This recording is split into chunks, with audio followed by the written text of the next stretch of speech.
Jason Momoa said learning Hawaiian was harder than learning Dothraki for Game of Thrones, and his language coach literally lived with him for a year to make it happen. In 2015, Jason Momoa sat down with his writing partner, Thomas Parr Sibbett, and they asked a question nobody in Hollywood had ever bothered to ask. What is the real story of how Hawaii became Hawaii?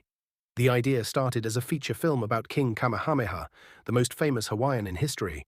But Sibbett told Momoa about a lesser-known figure, Kaiana, a warrior chief, the first native Hawaiian to travel outside the islands, a man who witnessed the outside world coming and had to decide which side of history he'd stand on. Momoa said, "That's our story," but Momoa knew his star hadn't risen high enough yet for Hollywood to take a chance on this. So they waited, and built Aquaman, Game of Thrones. And quietly, they kept this passion project alive. When they finally pitched it to Apple TV+, it was a yes. Then the real work began. Over 15 cultural advisors were brought in, covering everything from costumes to battle scenes to ceremonial protocol.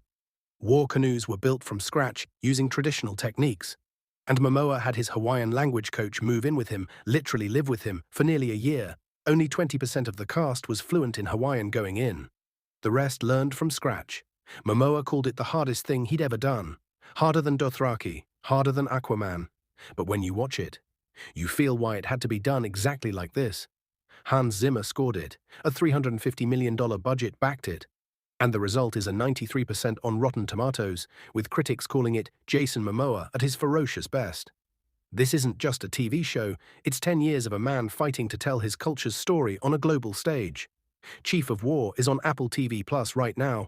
Watch it, then drop a comment. Did you know any of this Hawaiian history before this series?